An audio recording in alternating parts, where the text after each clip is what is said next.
y quiero compartirles la palabra que el Señor me ha dado. Esta mañana decía, qué contenido impresionante hubo en los devocionales de esta semana. Qué impresionante. Pese a que participé en forma personal cuando los escribimos hace mucho tiempo atrás, a mí mismo me impresionó el contenido y las explicaciones respecto a la vida de Abel, aquel hombre tan singular. Y yo le pediría que vuelva, por favor, a los devocionales de la semana pasada, porque hay detalles allí que al leerlos con un corazón abierto, dispuesto, se va a hacer luz en tu corazón las enseñanzas de la palabra del Señor. Un profesor nos decía en una ocasión que hay detalles en las Sagradas Escrituras, y él lo comparaba con un tapial de madera, y puso una fotografía en la pantalla. Decía, en esta tapia de maderas hay un agujerito, y de lejos uno ve el agujerito, pero cuanto más se acerca al agujerito, más ve lo que hay del otro lado. No hace falta que le explique mucho, porque alguna vez espiaste por el agujerito de la llave o cosas así. ¿Alguna vez quién no lo hizo?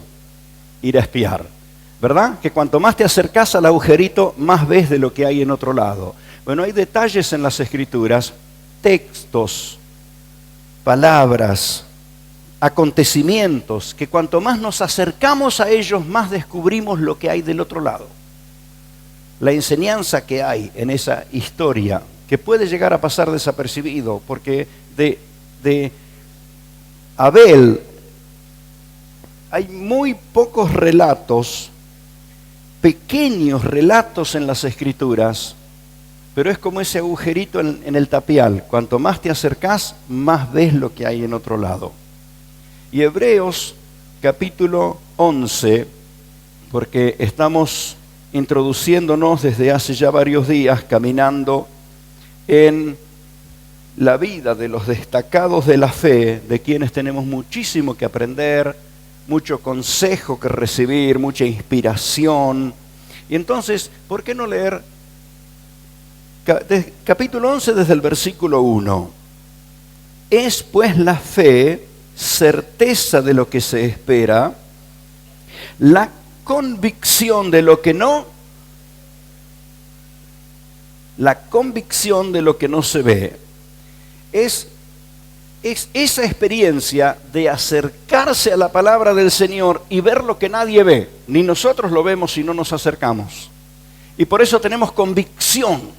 Nos invade una convicción, una seguridad. Y otro dice, pero si no se ve nada, vos no lo viste, yo sí lo estoy viendo. Les contaba a los hermanos esta mañana que cuando éramos chicos, y yo no sé hasta qué edad recibí regalos de reyes, pero los esperábamos. Y entonces, no sé por qué, llegado esos días, se le ocurría cerrar el galponcito de las herramientas o algún lugar de la casa donde siempre se podía entrar y ahora no se podía entrar. Entonces, después de algunas ocasiones empezamos a sospechar qué había, y espiando por el agujerito de la llave, descubríamos que ahí estaba el juguete que venía, ¿verdad? No lo había visto nadie, pero miramos por ahí, por ese agujerito, y ahí estaba el juguetito que venía. Y entonces estábamos esperando que llegue el día de Reyes, que llegue el día de Reyes. Porque habíamos logrado descubrir que ahí estaba. Bienaventurado el que, metiéndose en la palabra del Señor, puede ver más allá de lo que se ve en la simpleza de la vida y empieza a ver lo que no se ve normalmente y se llena de convicción, de seguridad. ¿Por qué estás tan seguro? Porque la palabra del Señor me lo enseña. Y yo estoy pudiendo ver lo que viene, Por esto dice las Escrituras, la fe es certeza de lo que se espera, la convicción de lo que no se ve. Y entonces dice las Escrituras que por ella alcanzaron buen testimonio los antiguos, y ahora los modernos también estamos alcanzando buen testimonio por la fe. Por la fe entendemos haber sido constituido el universo por la palabra de Dios, de modo que lo que se ve fue hecho de lo que no se veía. Oh, parece complejo esto en una lectura superficial, pero todo está compuesto de átomos. ¿Usted ve los átomos? No los ve, sin embargo, la voz de Dios, la autoridad de Dios hace que esos elementos de energía tomen forma. Me apasiona cuando entendí qué sucedería en el día de la resurrección de los creyentes. Muchas personas dicen, ¿y qué el que murió incinerado en un incendio? Y la ciencia dice, nada se pierde, todo se transforma. En algún lugar del universo están los átomos que compusieron ese cuerpo, y cuando el Señor descienda del cielo con voz de arcángel, con trompeta de Dios, esa voz será oída, y eso que no se ve va a volver a ser lo que se vea. Y esto es lo que sucedió en la creación. Todo fue hecho de lo que no se veía por la voz de autoridad del Señor. Bienaventurado el que cree en esa voz de autoridad del Todopoderoso. Por la fe, y aquí aparece nuestro personaje, por la fe Abel ofreció a Dios más excelente sacrificio que Caín, por lo cual alcanzó testimonio de que era justo. ¿Y quién es el que dio testimonio de Abel? Si eran solo dos nomás, Caín y Abel. ¿Quién es el que dio testimonio de Abel? ¿Te imaginas que Dios dé testimonio de vos? ¿Te imaginas? Lo cierto es que muchos de nosotros, después del tiempo, nos hemos enterado de personas que nos precedieron, muchos de nuestra línea familiar, que alcanzaron buen testimonio y Dios los respaldó, y nosotros estamos donde estamos porque esas personas oraron por nosotros, aunque nosotros no los conocimos. Y Dios nos hizo saber, justamente Marcelo me estaba contando algunos detalles que se va enterando de su genealogía. Gente santa que ha amado al Señor y que ha servido a Dios. Digo, ¿cuántas oraciones habrá habido a tu favor? ¿Cuántas oraciones? ¿Quién es el que está dando buen testimonio de ellos? Aquí, como con Abel, el Señor está dando buen testimonio. Dios es el que dio buen testimonio de Abel. Y preste atención a esto. Dios dio testimonio de que era justo y de las ofrendas de Abel. Y observe esta frase, y muerto aún habla por ellas. Lo que hizo, los hechos de Abel siguen hablando aunque Abel no esté sobre la tierra, o pensamos que no está sobre la tierra. Pero esta noche, de verdad, yo voy a necesitar sus 5 sentidos, y si es posible pida 2 o 3 prestados, que le ayuden los que están cerca. Necesito muchísimo de tu atención para poder transmitirte esta palabra, porque encontramos 2 personajes muy ligados, muy cerca, uno que ver con el otro. No me gustaría, sinceramente, no quisiera hablar de Caín, pero tenemos que mirar a los dos, porque encontramos en estos hombres elocuentes ejemplos. Elocuente es eso que habla de por sí, que tiene una voz que no se puede obviar, que habla y uno lo percibe, lo capta, lo escucha. Y lo que sucedió con Caín y lo que sucedió con Abel es un elocuente ejemplo para nosotros.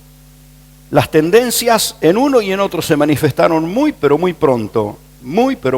Génesis nos cuenta con un poquito más de detalle, aunque lo hace también en forma sumamente escueta. Génesis capítulo 4. ¿Sabe? El libro de Génesis, con tremendas explicaciones, pero fue escrito en un idioma, en un vocabulario, en una forma de expresión que pudiera ser entendido por un niño, sin que perdiera la profundidad que tiene. Entonces, leemos así: conoció Adán a su mujer Eva, la cual concibió y dio a luz a Caín, y dijo, por voluntad de Jehová he adquirido un varón. Después dio a luz a su hermano Abel. Y Abel fue pastor de ovejas y Caín fue labrador de la tierra. Y aconteció, andando el tiempo, que Caín trajo del fruto de la tierra una ofrenda a Jehová. Y Abel trajo también de los primogénitos de sus ovejas, de lo más gordo de ellas, Y miró Jehová con agrado, ¿a quién? A Abel y a su ofrenda. Inolvidable, Marcelo, aquel mensaje cuando nos predicaste de Abel. Y este mismo texto, que Dios miró a Abel. Lo miró con agrado y recibió su ofrenda. Cuando vos estás haciendo algo para Dios, ¿sabés que mira a Dios primero? Te mira a vos. Primero te mira a vos. Y Dios se agrada de vos y toma con felicidad, con agrado lo que estás haciendo por Él. Y entonces todo un mensaje impresionante aquí. Y miró Dios a Abel, lo miró con agrado y se agradó. Se tomó la ofrenda de Abel. Pero no miró con agrado a Caín y a la ofrenda suya. Probablemente no tenemos suficientes detalles, pero cuando no tenemos suficientes detalles escritos, pero se infiere que cuando el hombre desobedece a Dios y peca, para cubrir su desnudez, Dios mató animales para sacar la piel. Y seguramente Dios les ha enseñado que la consecuencia de las equivocaciones trae la pérdida de vida de otros. Y entonces ellos estaban instruidos que la ofrenda a Dios no era cualquier cosa. Como se dice hoy en el dicho, ¿no? Le mandó verduras, Caín. Pero lo correcto era que tenía que ofrecer cosas representativas de la vida. Tenía que haber derramamiento de sangre, porque ese es el costo del pecado del hombre. Tenía que haber derramamiento de sangre. Así que lo que debía ser ofrecido en el altar era algo que tuviera vida y tuviera sangre. Pero él dijo, está bien, vamos a hacer lo mismo. Y él da de sus ovejas, yo doy de mis verduras. Y entonces Dios dijo, este no está haciendo lo que le mandé. Y no lo mira con agrado.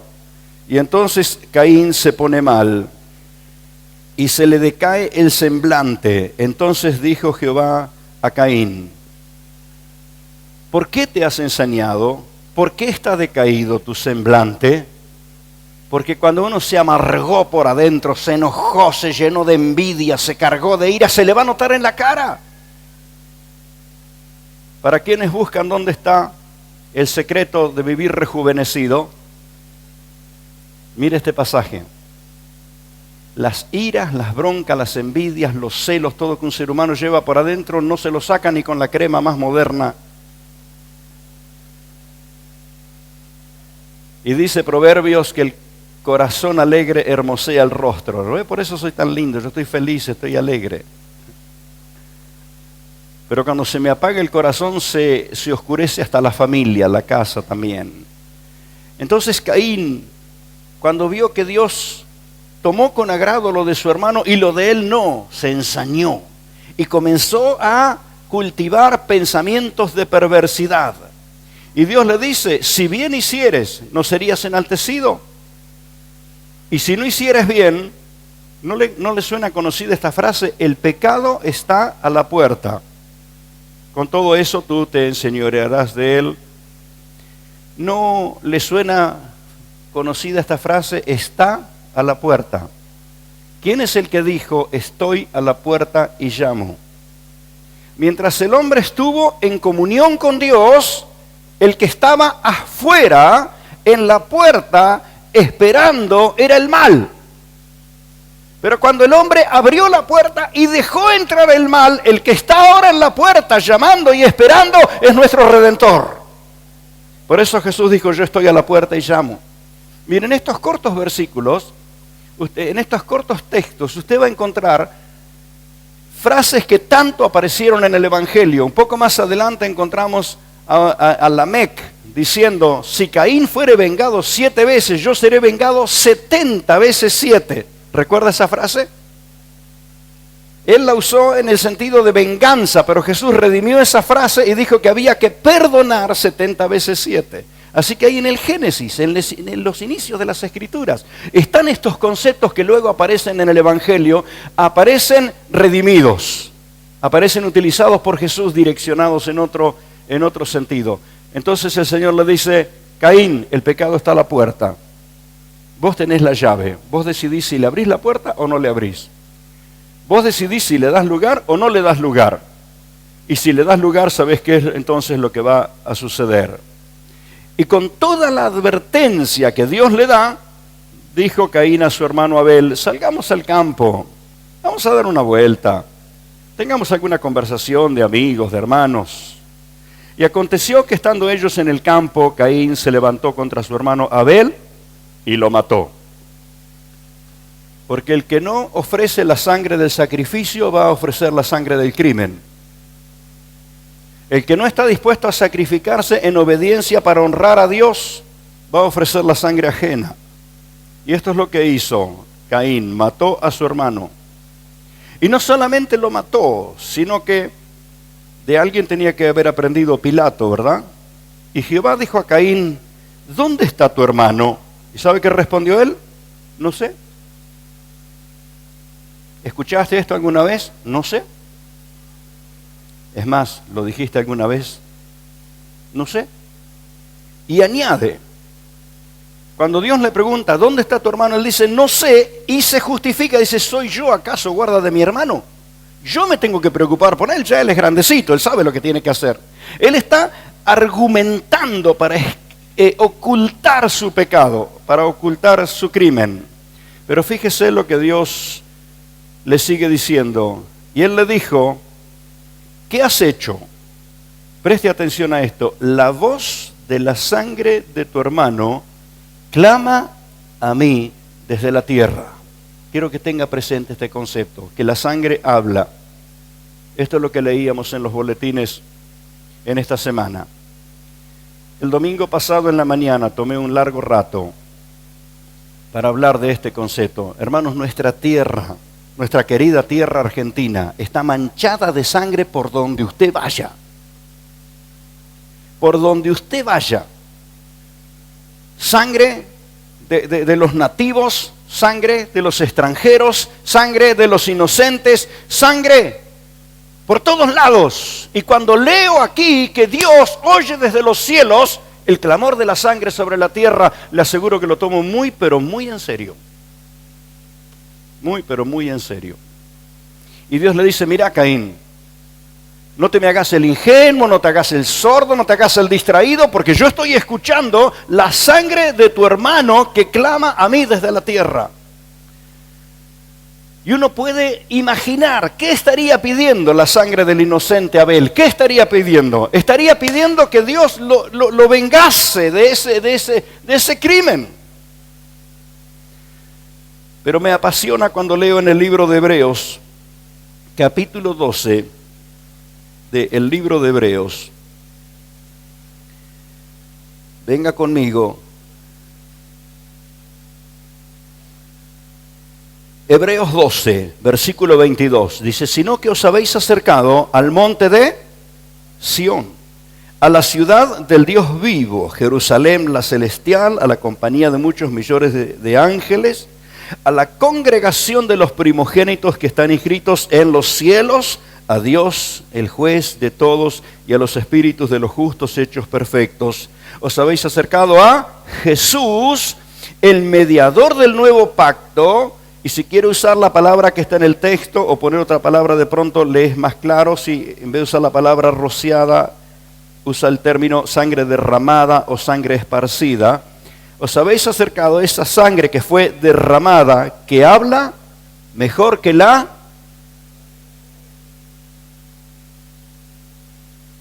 ¿Habla mejor que qué? Que la sangre de Abel. La sangre de Abel pidió justicia, venganza, pero en el Calvario fue derramada la sangre de Jesús, y esa sangre, mi hermano, sigue hablando eternamente. ¿Y sabe qué pide? Pide perdón, pide misericordia, pide salvación, pide que sea libertado el que está prisionero, pide que sean rotas las cadenas, pide por ti y por mí. La sangre habla, la sangre del Cordero de Dios sigue hablando todavía. Quiera Dios que pueda transmitirle todo el concepto de lo que debo transmitirle esta noche.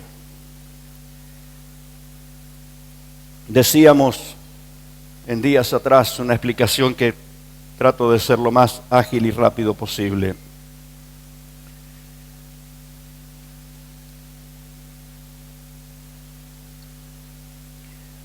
La muerte entró en el escenario porque el hombre le abrió la puerta. Y la primera vida que se cobró fue la de Abel. Y obviamente la sangre de Abel fue derramada en esa tierra. Siglos después nuestro Redentor viene. Preste atención a los detalles, no quiero marearlo, pero sé que hay hermanos observadores de las Escrituras que van a indagar más estos aspectos. El Señor Jesucristo viene y Él es crucificado sobre el monte de Sión. Por eso la Biblia dice, os habéis acercado al monte de Sión. ¿Qué está diciendo? El lugar donde Jesús ofreció su vida. Y la sangre de Jesús fue derramada en el monte de Sión. Ahora bien, nosotros aguardamos la venida de Cristo y la iglesia se va con el Señor. Nos vamos con Él, me voy con Él, me voy. No se distraiga porque yo me voy. Nos vamos con el Señor a las bodas del Cordero. Vamos a celebrar con el Señor ese encuentro de su iglesia, su amada. ¿Sabe lo que va a hacer? Mirar su rostro y adorarle y gozarse con el Señor Jesucristo. El libro de Hebreos dice, ¿a quién amáis sin haberle visto? Pero ahora tus ojos le verán y no habrá forma de explicarlo. Qué glorioso será aquello. Y estaremos por un tiempo en los cielos, pero luego el Señor descenderá a la tierra con sus santos millares. ¿Te imaginas que estás ahí, entre esos santos millares? Entre los ángeles vendremos los redimidos. Y Él vendrá esta vez para gobernar sobre la tierra. Y la Biblia dice que cuando Él descienda del cielo, el lugar geográfico, físico, el lugar de la tierra donde va a apoyar sus pies es en el monte de Sión. ¿Recuerda lo que pasó en el monte de Sión? Ahí fueron clavados los clavos en sus manos. Ahí estuvo la corona de espinos en su cabeza. Ahí la lanza abrió su costado. Ahí derramó su sangre. ¿Quién le va a discutir que Él tiene derecho sobre ese lugar? ¿Quién le va a discutir eso? Ni el infierno entero se lo puede discutir. Ahí está marcado por la sangre del Cordero. Y Él descenderá y pondrá sus pies sobre ese lugar. Y comenzará un período, excelente período de gobierno, de justicia, de santidad, de gloria. El diablo va a ser encarcelado, la muerte va a ser encarcelada y no habrá mal sobre la tierra y el Señor reinará por estos 1000 años, pero terminados los 1000 años, les va a decir, vengan acá ustedes, ahora los voy a juzgar y ahora los voy a condenar. Y la descripción que la Biblia da es que la batalla final va a producirse en el lecho del río Éufrates, que las aguas van a secarse, y en el lecho del río Éufrates va a producirse el enfrentamiento definitivo del Señor contra Satanás, la muerte y el falso profeta. Y la espada de su boca va a destruir definitivamente a estos seres. Y entonces me impactó este concepto, este detalle, en el lecho del río Éufrates. Bueno, del Edén salían 3 ríos: el Éufrates, el Tigris, y no recuerdo el nombre del otro río. Y entonces me apasiona imaginar que ese sector, ese lugar tan cercano a donde estuvo el Edén, ese es el lugar donde murió el primer ser humano.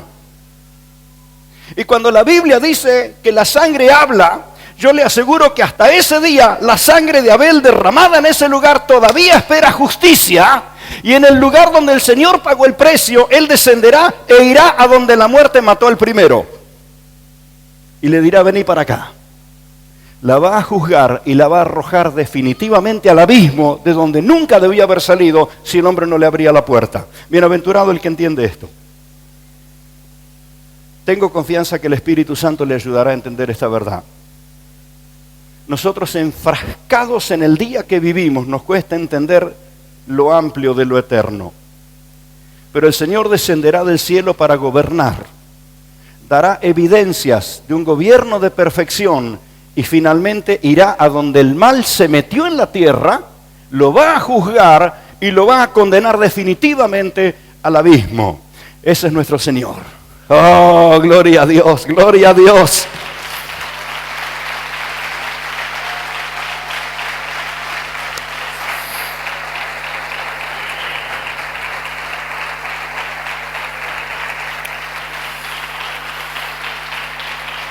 Cuánta misericordia tiene el Señor, cuánta misericordia. Tratando de obviar del mensaje, como no está escrito, digo, me voy a escapar de esto. Pero siento que el Señor me está trayendo hacia allí. Teológicamente y religiosamente se nos ha enseñado acerca de la justicia del Dios soberano y del merecido juicio el merecido castigo que el ser humano tiene. Y es cierto, es innegable, porque todo el castigo que el hombre recibe no es el que Dios le tiró encima, sino el que el hombre se tiró a sí mismo. Usted se mete en una obra en construcción que está recién le han llenado el hormigón de esa losa, y le aclaro que si usted se pone a arrancar los puntales, se le va a caer todo el techo encima. Y esto es lo que Dios le dijo: Adán, no toques de ese árbol, el día que comas de él ciertamente morirás. Esto es lo que Dios le dijo a Caín: Caín, el pecado está a la puerta y quiere entrar, pero vos tenés ahora el dominio de no dejarlo entrar. Y Jesús, el Señor terminó de hablarlo y ahí fue Caín a matar a su hermano. Caín tumbó los puntales y se le vino el techo encima. Entonces, teológicamente hemos desarrollado el concepto de que Dios mira con repudio al ser humano. ¿Es cierto? Lo distanció de su gloria, es cierto. Es cierto. Cuando el hombre peca, Dios lo saca del huerto y pone un ángel en la puerta del huerto, pero quisiera que recuerde, los que tienen memoria de lo que Dios dijo: no sea cosa que el hombre entre y tome del árbol de la vida y viva para siempre, viva eternamente en esta condición. ¿Usted quisiera vivir eternamente en la condición en que está? Eternamente luchando con la enfermedad, eternamente temiendo a la muerte, eternamente con conflictos, eternamente con problemas. ¿Usted quisiera vivir así? Claro que no. Dios fue el primero que se dio cuenta.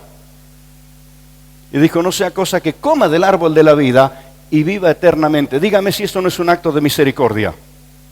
Dígame si eso no es un acto de bondad. Pero ese árbol de la vida que le fue prohibido al hombre comer, es el árbol de la vida de quien Jesús promete, dice: al que venciere, le daré a comer del árbol de la vida. ¡Oh, esto es impresionante, mi hermano!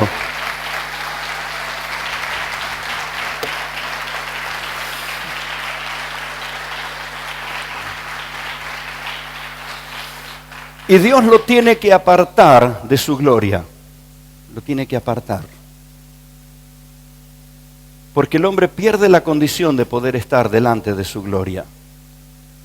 Por eso que no podés describir lo que experimentás cuando sentís la presencia de Dios y la gloria de Dios desciende y te sucede algo por adentro y te corre por todo tu ser, y no lo podés decir en palabras porque está fuera del parámetro humano para poderlo explicar.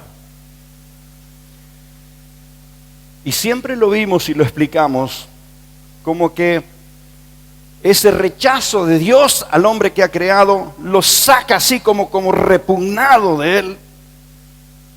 Y de pronto, con lo que estoy diciendo, me ligo el juzgamiento de muchos teólogos. Pero todavía sigo creyendo que el Espíritu Santo me está abriendo los ojos en esto. Dios no nos sacó de su gloria porque dejó de amarnos, sino porque no estuvimos en condiciones de permanecer delante de su gloria. ¿Entiende esto? Perdimos la condición de estar delante de su gloria. Voy a usar una ilustración muy simple. Si usted perdiera los pelitos de sus pestañas, de sus cejas. Muchachos, ustedes no. Las chicas lo hacen, ¿eh? Le gusta que la ceja esté más abajo, se la saca todo y se la marca con un lapicito. Y usted podrá preguntar: ¿cómo sabe de eso? Bueno, yo tengo 3 hermanas, y en aquellos tiempos se hacía así. Si usted se sacara los pelitos de las cejas y se sacara los de las pestañas, usted no podría estar en este lugar que hay luz. Y no soportaría salir a la luz del sol. La luz del sol le quemaría los ojos. Le sería molesta la luz del sol, porque habría perdido la condición de poder disfrutar la luz del sol. Bueno, lamentablemente lo que el hombre perdió cuando peca no fueron ni las pestañas ni las cejas. Perdió la condición espiritual para estar delante de la gloria. Por eso es que cuando Pablo ve por un instante la gloria de Jesús, cae al suelo como muerto y queda ciego por un tiempo. Por eso Juan, cuando ve el rostro del Señor, cae al suelo y queda como muerto. Porque la potencia de la gloria de Dios es algo que nuestro cuerpo no logra soportar. De todos modos, esté abierto a que Dios derrame su gloria, porque eso es lo que nos transforma. Y el Señor es sabio, Él sabe en qué medida la va a manifestar. Él sabe en qué medida. La gloria de Dios estuvo en el monte donde estuvo Moisés, y Moisés bajó con la cara brillante. Y el pueblo no podía soportar el brillo que había en la cara de Moisés. Le pusieron un trapo ahí y para siempre quedó el velo en la cara de Moisés. Y les embotó el entendimiento.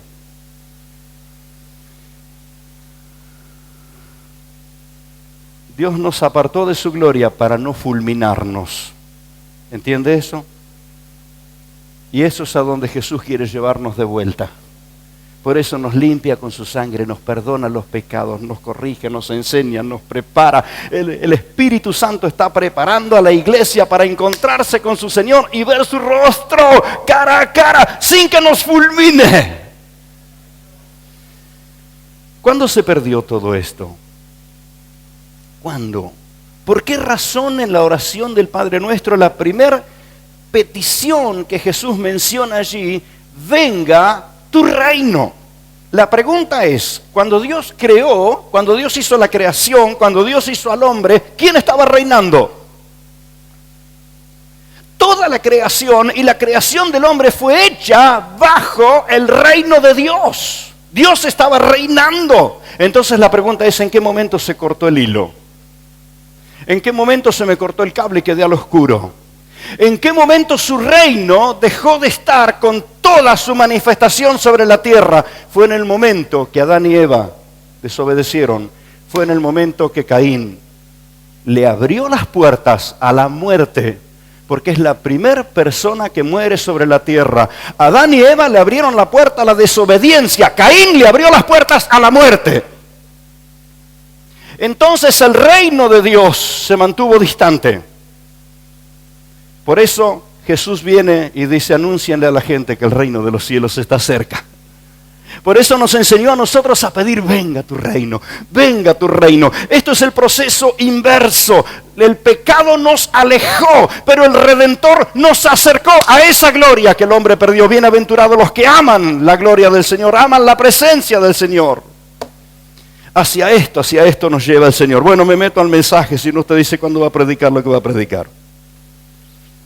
Hermanos, estas tendencias se notaron muy pero muy pronto. Muy pero muy pronto. Nacieron de los mismos padres, vivieron en el mismo lugar. Los dos eran seres humanos, pero Abel apuntó para un lado y Caín para el otro. En el día de hoy, si Abel anduviera sobre la tierra, es posible que estuviera sentado en el banco al lado tuyo. Es más, mira a tus hermanos alrededor. ¿Sabes qué están haciendo ellos? Lo que habría hecho Abel.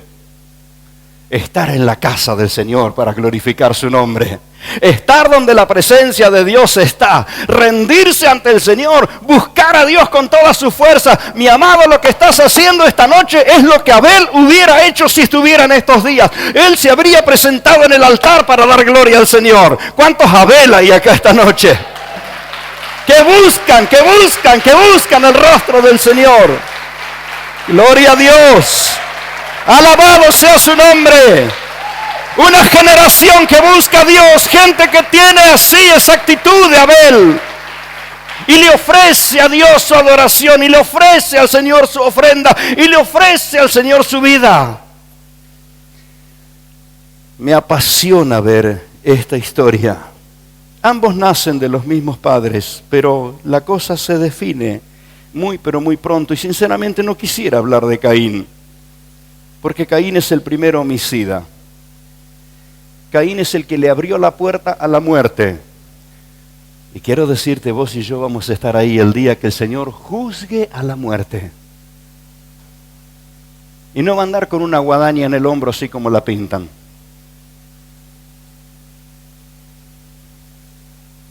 Y llamará a la muerte y la juzgará. Uy, ¿cuántos detalles dice la Biblia de esto? La Biblia dice que el mar va a entregar los muertos que murieron en las aguas. Porque cuando la muerte sea juzgada y desaparezca del escenario, volverá la vida plena, plena, plena, plena.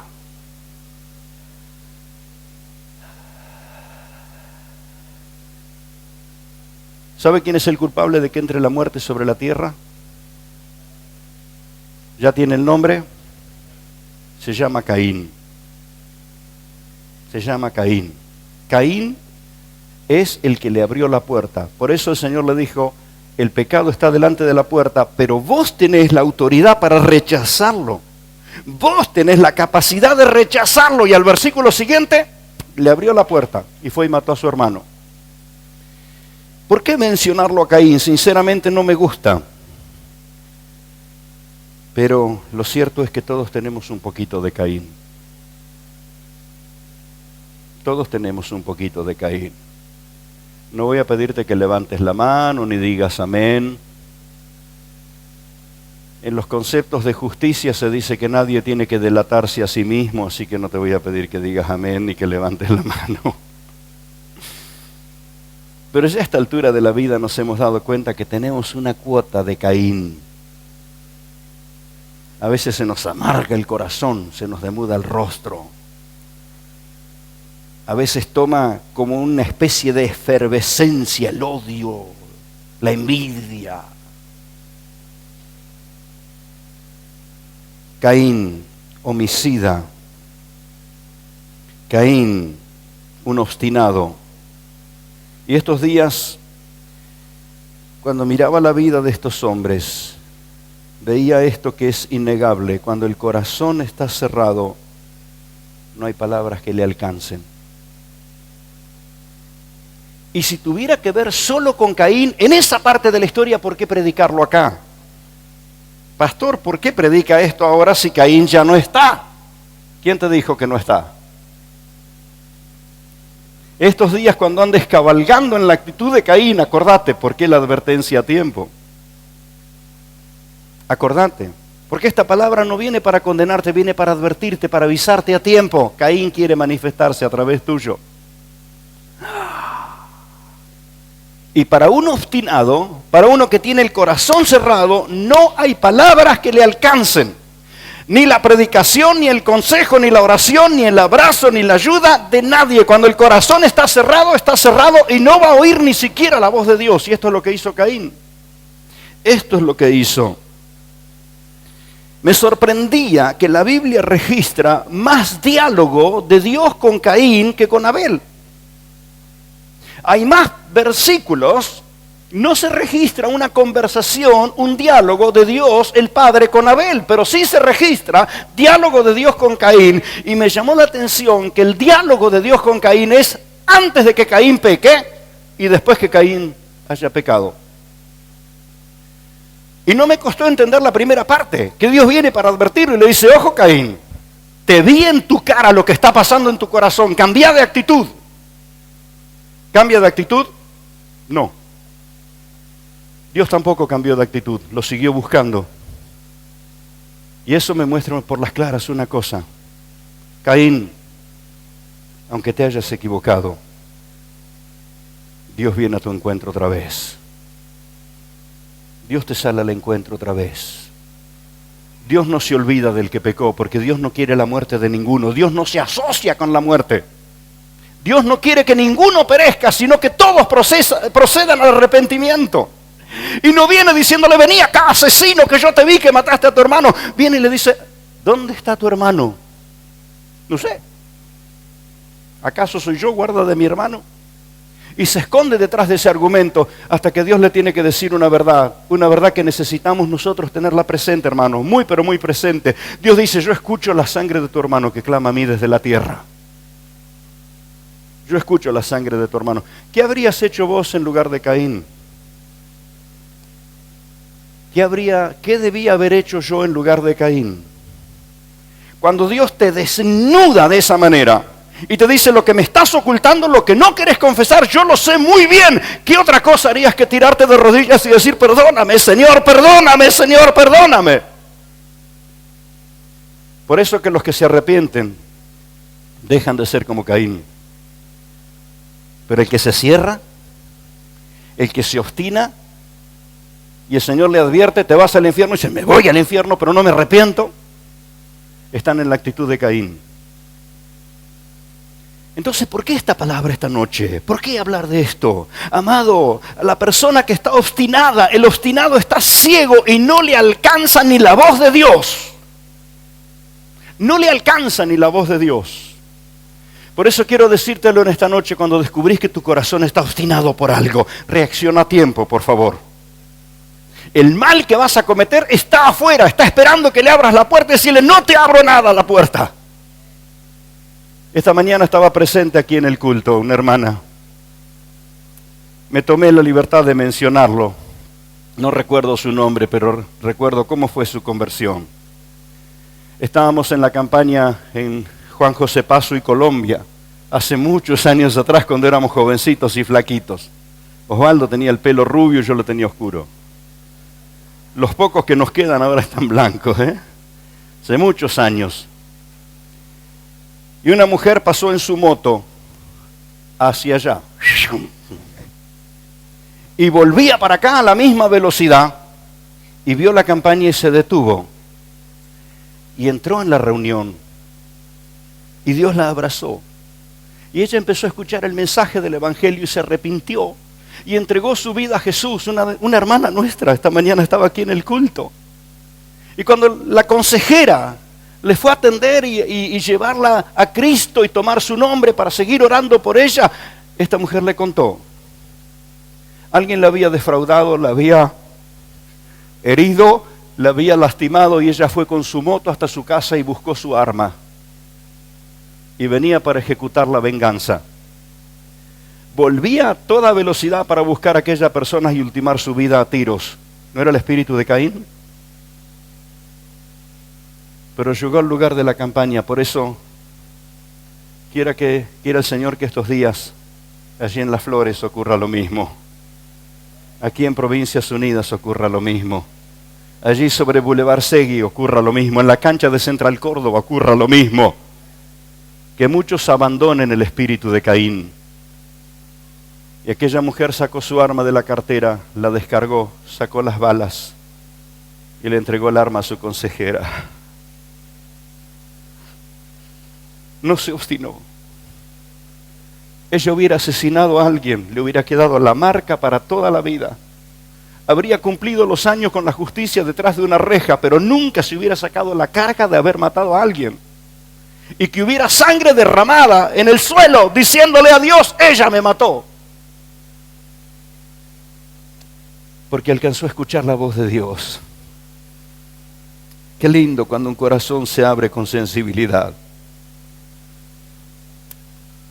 Y me estremecía cuando estaba observando estos detalles en las Escrituras, que el obstinado no le alcanza ni la voz de Dios. Quisiera que nunca te obstines, mi hermano. Esa ebullición que te lleva a querer destruir, que te lleva a querer hacer el mal, por favor, échala afuera en el nombre del Señor. El Señor dice: la llave la tenés vos, la puerta la abrís vos, la cerrás vos. Y decir: yo cierro la puerta al mal, al pecado, a la venganza, al odio. Yo la cierro, no le doy lugar, porque yo quiero estar en la comunión con mi Señor, con mi Dios. Y sé victorioso. No dejes que la vida te sume amargura, te sume consecuencia, te sume pecado, te sume errores. No dejes que la vida te siga destruyendo. Si oyes la voz de Dios esta noche, este es tu día de redención y de salvación. Escapa del mal, escapa del mal, escapa del mal.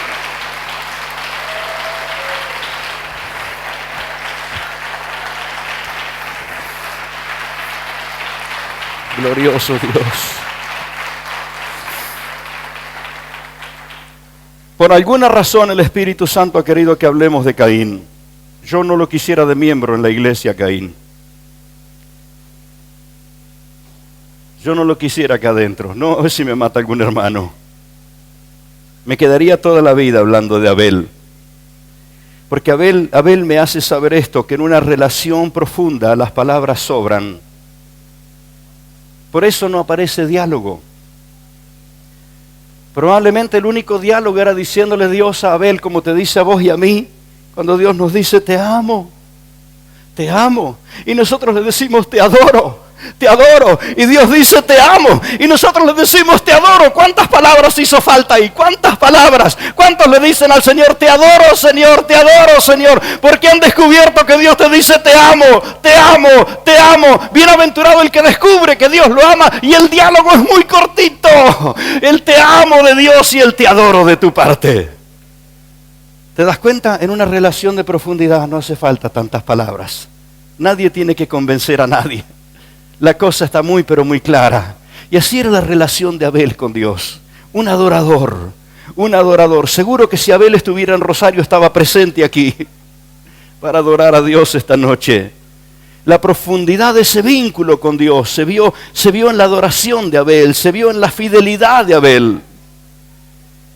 Y esa relación íntima con Dios, déjame entrar en una cuota de revelación para quien está abierto a recibir esta cuota. La relación íntima con Dios sigue aún después de la muerte física. ¿Sabías? Llegará el tiempo que Eduardo se va a poner viejito. Y yo creo que muchos están diciendo, llévatelo antes que envejezca demasiado. Porque cuando este hombre envejezca tal vez sea difícil de soportar. Pero quiero decirle esto, llegarán los días que mi cuerpo envejecerá y morirá. Pero ¿cree usted que mi relación con Dios terminará? De ninguna manera, de ninguna manera. Tu relación con Dios no termina nunca, aun cuando la vida física termine. Por esto el texto en tan pocas palabras dice cosas tan elocuentes que la sangre de Abel sigue hablando delante de Dios. ¿Y cuántas ofrendas se registran de Abel? ¿Cuántos registros hay de que Abel hubiera ofrecido ofrendas? ¿Cuántos? Y el libro de Hebreos dice, sigue hablando por esa ofrenda. Esa entrega, esa devoción, esa adoración, ese servicio consagrado hablará de ti siglos después que no estés sobre la tierra. La gente hace cualquier cosa por perpetuar su memoria. Los más poderosos hacen ciudades y les ponen su nombre. Edifican casas o castillos y le ponen su nombre. Pero todo eso un día pasará. Pero edificar una vida de adoración con Dios será un mensaje eterno. Siempre estarás adorándole. Siempre. Bienaventurados los que comprenden esto. ¿Sabe? José, el hijo de Jacob, entra en Egipto y Dios le dice, José, tus huesos no van a quedar en Egipto. Yo no te voy a dejar en esa tierra. Y pasan 400 años. 400 años. ¿Quién se acordaba de José? ¿Quién se acordaba de la promesa de Dios? Los hombres no se acordaban, pero Dios sí se acordaba. Y cuando Israel sale de Egipto, con esa salida salen también los huesos de José. Porque Dios no se olvida de vos y de mí, aunque ya no estemos sobre la tierra. El vínculo con Dios continúa, más allá de nuestra existencia física. La Biblia nos relata un caso que es con Eliseo, el profeta Eliseo, quien experimenta el poder de Dios y con quien se registran muchísimos milagros. Y Eliseo obviamente se envejece y se muere y lo sepultan. Pero luego el pueblo estaba en combate, en guerra, y muere un hombre y lo van a sepultar y estaban apurados porque venían bandas armadas, se iba a producir otra vez el combate. Así que cavaron la tumba y cuando tiran al muerto, ahí en la tumba habían cavado demasiado cerca de donde estaban los huesos de Eliseo, y lo tiran al muerto y se les levanta. Y se resucita. Pero Eliseo, ¿cuánto hace que murió? Pero sigue estando el poder de Dios aún en esa persona, aunque su cuerpo esté en la tumba. ¿Qué quiero decirte con esto? Que cuando estás ligado con Dios, no perderás nunca notoriedad para Él. Él no se olvidará de ti. Yo sé que estoy hablando cosas de muy grueso calibre. Me gustaría achicar el mensaje, hacerlo más sencillo para que lo entienda un niño, pero siento la responsabilidad. Es más, entré disculpándome de que esta mañana me gasté todo, pero el Espíritu Santo me está diciendo, soltá todo lo que te di, soltá todo lo que te di. Me sorprende descubrir que la cercanía con Dios es un vínculo de eternidad. Un vínculo de eternidad que no terminará. Y me llama tanto la atención las palabras que Pablo escribe en Corintios 6, 17. Dice, el que se une al Señor, un espíritu es con Él. Te fusionás con Dios, te ligás. La palabra religión significa religado. Hay miles de religiones de gente que está lejos de Dios. Pero la vida con Dios es eso, estar ligado con Él. El que se une al Señor, un espíritu es con Él. Gracias a Dios, ahí apareció el texto. Pero el que se une al Señor, un espíritu es con Él. ¿Sabe qué es lo que más me sorprendió? Que Pablo le está hablando a su pueblo de ligarse con el pecado. Los versículos anteriores o posteriores dice, el que se liga a una ramera, un espíritu es con ella. El que se une con el pecado será un espíritu con el pecado. El que se une al mal será un espíritu con el mal. Pero el que se une a Dios, un espíritu es con Dios. Una misma cosa, te fusionás, te ligás, pasás a ser parte del Eterno. Bendito su nombre. Y a la luz de este concepto, comienza a tener tanto sentido las palabras de Jesús. Juan capítulo 14. Póneme por favor el inicio del capítulo 14. En la casa de mi Padre muchas moradas hay. Si no fuera así, yo os lo hubiera dicho. Y Jesús dice, voy pues a preparar lugar para vosotros. Mas cuando haya preparado lugar, vendré y os tomaré a mí mismo. No se turbe vuestro corazón, creéis en Dios, creed también en mí. Vamos, lo que sigue, en la casa de mi Padre muchas moradas hay, si así no fuera yo os lo hubiera dicho, voy pues a preparar lugar para vosotros. Vamos, la siguiente.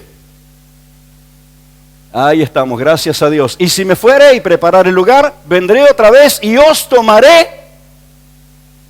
Y cualquiera diría, ¿no hay algo mal escrito acá?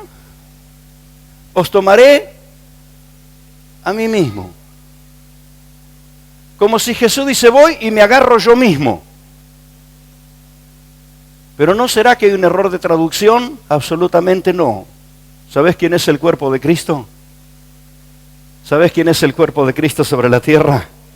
¿Cuántos son parte del cuerpo de Cristo? Esto es lo que Él tomará. Esto es lo que Él tomará en su venida. Es su iglesia. Él está diciendo, vos y yo somos una misma cosa. Un mismo espíritu. Vendré y os tomaré a mí mismo. Para que donde yo estoy, vosotros también estéis. Anhelo ese día, anhelo ese instante, Señor, de ver tu rostro. Gloria a Dios, gloria a Dios, gloria a Dios. Abel se hizo uno con Dios. Y fíjese que la historia transcurrió. Pero la Biblia dice, sigue hablando todavía. Es posible que nadie se acordara de Abel, pero Abel está hablando con Dios todos los días. Esto sucede, amado, cuando decidís cerrarle la puerta al mal y unirte a Dios. Y entiendo que por eso estás acá esta noche. No viniste a casa de Dios porque era más lindo el clima acá adentro, acá tenemos aire acondicionado y afuera hace calor. No viniste a la casa de Dios porque dijiste, bueno, ahí están mis amigos. Y por cierto, está bueno ver a los amigos, pero ¿cuántos vinieron para encontrarse con Él y adorarle? Y tu espíritu está siendo uno con Dios. Quisiera que tus sentidos espirituales se abran para entender que tu vida no es tan pasajera como te la quieren hacer creer. Eternidad está habitando dentro de ti. Eternidad. Jesús se refirió a Abel, incluyéndolo entre los profetas que recibirán venganza de parte, serán favorecidos por Dios. Dios hará juicio a quienes los eliminaron o quienes los mataron. Y dice, ¿y dónde están las profecías de Abel? No hay escritos de las profecías de Abel. ¿Qué profecía viviente fue Abel?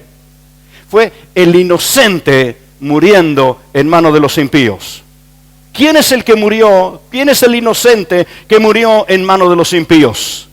¿Quién es el inocente que crucificaron, que mataron, que derramaron su sangre? ¿Quién es ese inocente? Entonces la vida de Abel estaba ilustrando lo que iba a pasar con el Señor Jesucristo. El inocente habría de morir en manos de los impíos para darnos vida y vida eterna. Y el Señor dice que está entre los profetas. Pero voy a concluir aquí esta noche. ¿Cuántos están asustados? ¿Cuántos están inspirados? Mi hermano, el Evangelio, la vida con Dios, no es tan superficial. Es sumamente gloriosa, profunda y de características eternas. Por el hecho que vivimos sobre esta tierra cegados, a veces ensordecidos, distraídos con tantas cosas, no nos damos cuenta cuánto significamos en los cielos. Pero la Biblia dice que cuando una persona se arrepiente para recibir al Señor hay gozo en los cielos. Esta semana el cielo entero va a estar mirando Rosario y va a estar de fiesta, de fiesta, de fiesta, de fiesta. ¿Te das cuenta cuánta importancia tiene tu vida en los cielos? Tu nombre fue anotado en el libro de la vida.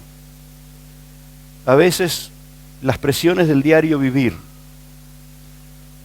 las tentaciones de la carne te hacen olvidar quién sos y te parece que nunca le podrías hacer frente al mal, que no te queda otra que obedecerle y terminás procediendo como Caín. Pero bienaventurado el que esta noche entendió su ubicación espiritual. Porque entre las cosas entre nuestras necesidades que nos es enseñado en el Padre Nuestro, que nos es enseñado en las enseñanzas de Jesús, Él nos enseñó a orar: venga tu reino, hágase tu voluntad en el cielo como en la tierra. Recuerda, esta tierra. Y aquí encontramos un labrador de la tierra que no se dejó labrar por Dios. Aquí encontramos a Caín, que es labrador de la tierra, pero él no se dejó labrar por Dios. Y las necesidades que aparecen de nosotros es: danos provisión, danos protección. ¿Qué más habíamos visto? Provisión, protección, posición, porque es volvernos al lugar a donde habíamos ido, de donde habíamos sido sacados. Por eso dice: mas buscad el reino de Dios y su justicia. ¿De dónde fue sacado el hombre en el Edén? ¿De dónde fue sacado el ser humano creado a imagen de Dios cuando Caín peca? ¿De dónde fue sacado? Fue sacado, fue arrancado del reino de Dios. Por eso la oración de Jesús: venga tu reino. Por eso el buscar el reino de Dios y su justicia es retornar a esa posición que habíamos perdido. Esta es la enseñanza del Señor. Danos el pan de cada día, Señor. Danos el perdón de nuestras deudas. Identidad, posición en las áreas espirituales. Todo el mundo está esperando a ver si en algún plan de vivienda logra tener su casa. ¿Cuántos se avivaron que tu casa en los cielos te está esperando? Construida no por ninguna empresa de la tierra, sino porque Jesús mismo. Voy pues a preparar lugar para vosotros. Y ese día viene, nos vamos con Él. Hermano, Caín y Abel son un claro ejemplo, contundente ejemplo. Caín ilustra el vivir en la carne. Y te aseguro que si vivís en la carne seguirás derramando sangre de otros. Seguirás destruyendo, seguirás apartándote de Dios. Pero si vivís en el Espíritu, vas a ligarte con Dios y ser uno con Él. Amén. Las consecuencias de las actitudes de uno y de otro han sido elocuentes, muy elocuentes, para que nosotros miremos su ejemplo. Por lo tanto, quiero terminar esta noche diciéndote esto: no te obstines. No te obstines. Caín se obstinó de tal modo que no le alcanzó ni la voz de Dios para salir de su obstinación. Si estás en esa actitud, estás a tiempo, no le abras la puerta al mal. No sigas participando de esa catarata de perversidad, de maldad, de destrucción que se desató sobre la tierra a causa de la desobediencia. Esta mañana recordaba que El gran problema de la humanidad, la epidemia mundial de nuestros días es el estrés. No alcanzan los profesionales para atender a la gente con los problemas de estrés. Investigando este aspecto, estudiando el aspecto del estrés, el estrés corre sobre dos vías, sobre dos rieles. Uno de esos rieles es la inseguridad. ¿Ha oído hablar estos días usted de la inseguridad? Es el caballito de batalla de todo el mundo hablar de la inseguridad. ¿Cuándo comienza la inseguridad? Cuando Caín mata a su hermano y ahora Dios le dice que él va a enfrentarse a su consecuencia. Y Caín dice, cualquiera que me encuentre me matará. ¿Qué perdió Caín? La seguridad. La inseguridad entró en la tierra por la actitud de Caín. Y paralelamente con la inseguridad, porque la tierra no producía lo que no era necesario, lo que no era bueno, pero la tierra comienza a producir espinos y abrojos y empieza a producir malezas a causa del pecado. Así que cuando hablamos de maleza sobre la tierra, llámele contaminación. Se contaminó la tierra y el estrés cabalga sobre la contaminación y sobre la inseguridad. La inseguridad en todos los aspectos y la contaminación en todos los aspectos. Desde la contaminación en los alimentos, desde la contaminación en los aires, la contaminación en las aguas, la contaminación en todas sus áreas es parte de lo que destruye y destruye y destruye. Y esas dos cosas entraron en el escenario cuando el hombre le abrió la puerta al mal. Por eso, déjame decirte esta noche, no le abras la puerta, por favor, al mal. No sé a cuántas personas el Señor está redarguyendo hoy. No digo que tengas un arma, como aquella hermana que fue a buscar, no era hermana todavía, aclarémoslo. Fue a buscar un arma para matar a alguien, pero a tiempo el Señor llegó a su corazón y la libertó. No sé qué carga de odio, de venganza, de destrucción te está queriendo gobernar la vida. Estás a tiempo para decirle, Señor, yo me rindo, me entrego. Soy como la ofrenda de Abel, me derramo delante de ti para ser libre de este mal. ¿Y sabes qué? Dios vendrá a tu encuentro y serás uno con Él. Y serás uno con el Señor, cosa que nuestra mente no logra entender, pero tu espíritu va a empezar a captar que el Espíritu de Dios vive en ti. Tu espíritu va a empezar a descubrir que quien está lejos del Señor, los demonios viven adentro suyo, pero quien abrió su corazón, el Espíritu Santo viene a vivir en él. Así que está más claro que nunca, ¿qué quieres elegir? ¿Los demonios o el Espíritu de Dios? Y Dios a quienes le buscan le derrama de su Espíritu. Así que tu decisión esta noche no le abre las puertas al mal, le abre las puertas al Espíritu de Dios. Vamos a estar en pie. Bendito el Señor. Gracias por soportarme, hermano.